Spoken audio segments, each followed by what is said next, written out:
नमो भगवते लोकनाथाय नमः। ओम नमो भगवते लोकनाथाय नमः। लोकनाथम ब्रह्मचारी जुगेश्वरम आत्मरुग सुख दुख तापवैश्च शांति प्रदाकरम नमो नमः।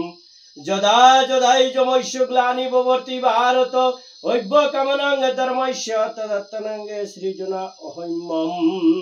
रने बने जले जंगले जखन जेखाने विपदे पड़िबे लोकनाथे बाबार कथा स्मरण राखिबे लोकनाथे बाबा विपद थेके रक्षा करिबेन।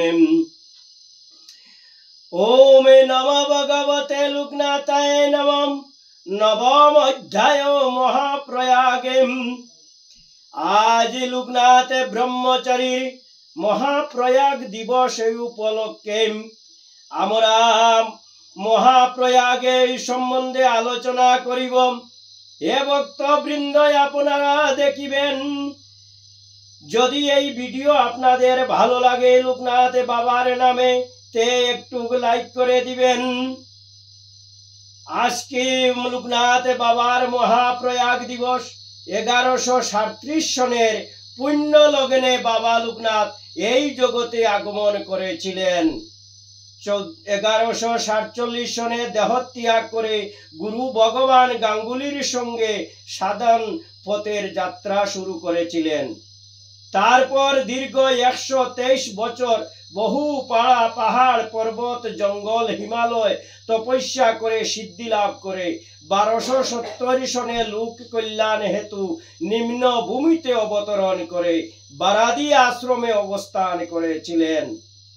তার গুরুদেবের আদেশ ছিল নিম্ন ভূমিতে অবস্থান করে লোক শিক্ষা হেতু তাকে কিছুদিন কর্ম করিতে হবে। সিদ্ধিতে প্রাপ্ত ব্রহ্মজ্ঞানের আলোকে জগতের মানুষকে জীব মুক্তির আলোর সন্ধান দিতে হবে। তার সঙ্গে তার দুটি আরো কাজ ছিল।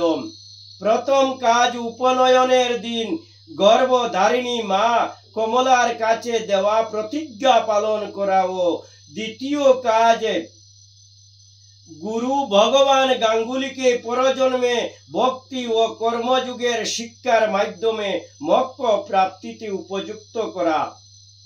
দীর্ঘ 27 বছর ধরে তিনি গুরুর আদেশ পালন করেছেন।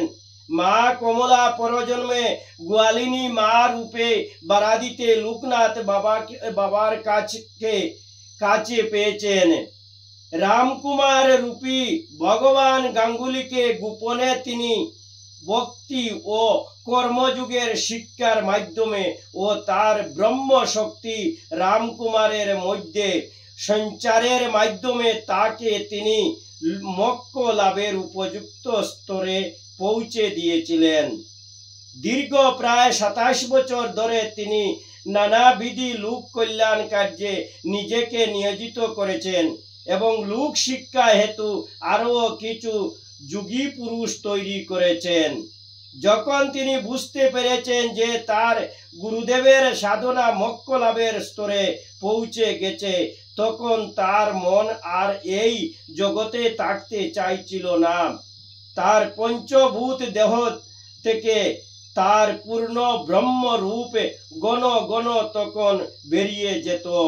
প্রতিদিন রাত্রে তার কাছে হিমালয়ে থেকে মহাযোগীরা সূক্ষ্ম দেহে আসতেন যোগ সাধনার ভিন্ন গুহ প্রক্রিয়ার শিক্ষা লাভের জন্য।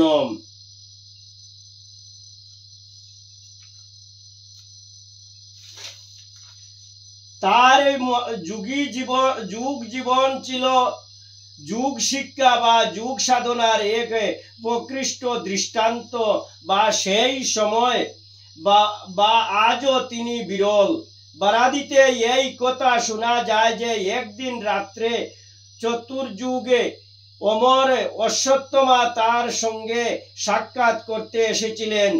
ঋষি অরবিন্দের অবনী নামে এক ভক্ত তাকে বলেছিলেন যে বারাদিতে ব্রহ্মচারী বাবার কাছে গভীর রাত্রে হিমালয়ের অনেক মহান যোগীগণ যুগ সাধনার গহ তত্ত্ব আলোচনা করতে আসেন।